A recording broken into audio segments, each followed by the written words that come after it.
प्रिय बच्चों, आज 12th बायोलॉजी, जिसमें हम उसी पाठ्यक्रम में आगे बढ़ते हुए megasporangium and development of embryo sac और फैमिली ऑफ एम्ब्रायो सैक और फीमेल गैमेटोफाइट्स, जैसा कि गुरु बीजाणुधानी के बारे में चित्र के माध्यम से पहला फिगर देख रहे हैं। फर्स्ट, सेकेंड, थर्ड, फोर्थ,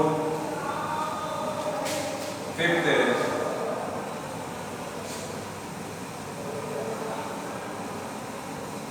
और सिक्स, 6 चरणों में ये megasporangium and development of embryo sac of female gametophytes, इस क्रिया में आर्चीस्पोरियल जो सेल्स है उसका विभाजन केंद्र की ओर एक केंद्रक के रूप में उपस्थित कोशिका है। उसी प्रकार जब हम सेकेंड स्टेप में जाते हैं तो प्राइमरी पेरेंटल सेल्स का निर्माण इसमें होता है, जिसमें 1 से 2 केंद्रक का निर्माण इस कोशिका भित्ति के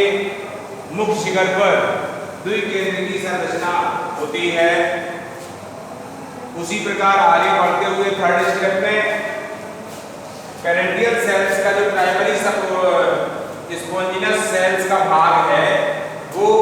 2 भागों में बढ़ करके एक यूनिक केंद्र का निर्माण न्यूक्लियाई के अंदर इस प्राइमरी स्पोरेंजियस सेल्स का निर्माण कर देता है। यह कोशिका आगे चल करके पेरेंटल सेल्स के रूप में खंडवार विभक्त हो जाती है और इसमें चतुष्खंडी पेरेंटल सेल्स का निर्माण एक कोशिका के अंदर हो जाता है। इसके बाद जब 5वें चरण में आते हैं तो पेरेंटल सेल्स में टेट्रा हाइड्राइड कोशिकाएं और रेड सेल्स के रूप में द्विकोष्ठ की संरचना का निर्माण मेगास्पोरेंजियम सेल्स के अंदर हो जाता है। और अगले चरण में जब जाते हैं तो पेरेंटियल सेल्स में मेगास्पोर्स के 4 चतुष्कोष्ठीय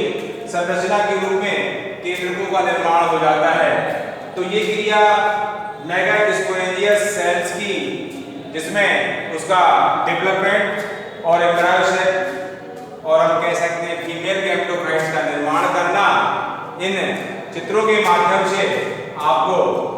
तैयार करना है बच्चों। और इन चित्रों का अभ्यास करिए और चित्रों का बनाने के साथ साथ इसका जो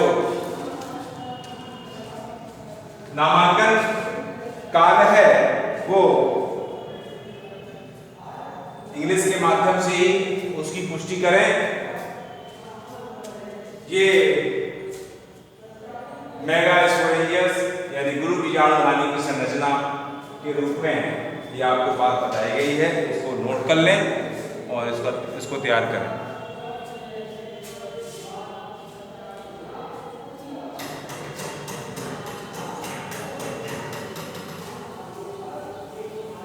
जबकि आर्चिस्पोरियल सेल्स की पहली स्टेज,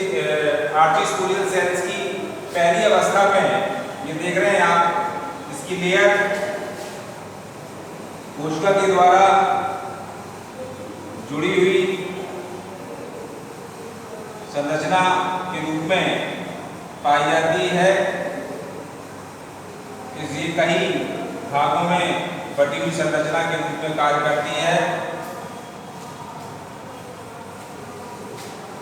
जिसमें आर्चिस्पोरियल सेल्स एक केंद्रक के रूप में स्थापित रहता है।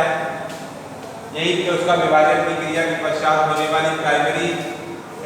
पेरेंकियल सेल्स यानी कि प्राथमिक कोशिका का निर्माण होना, और प्राथमिक कोशिका का निर्माण होने के बाद ये थर्ड स्टेप में जब जाता है तो प्राइमरी पेरेंकियल सेल्स एक प्राइमरी स्पोरेंजियस सेल्स का निर्माण कर देता है, जो बॉल स्ट्रक्चर संरचना के रूप में मध्य कोशिका भित्ति के अंदर सामान्य रूप से पाया जाता है। और इसी मेगा स्पोरेंजियस सेल्स में जब 3 विभाजन के पश्चात एक बड़ा न्यूक्लियाई केंद्रक के समस्त मध्य वाले भाग में स्थापित हो जाता है, और स्थापित होने के पश्चात एक केंद्रक जो 2 या 2 से 4 कोशिकाओं का निर्माण करके इसमें सह कोशिकाओं के रूप में भाग ले लेता है। इसी क्रम में आगे बढ़ते हुए जब हम 5वें स्टेप में जाते हैं तो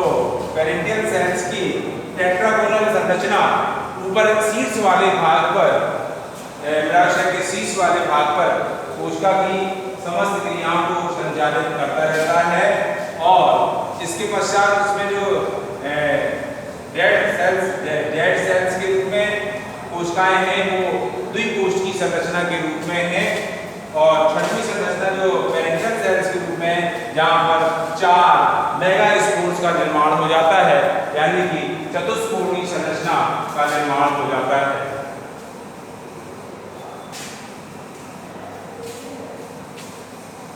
इसको तैयार करिएगा बच्चों,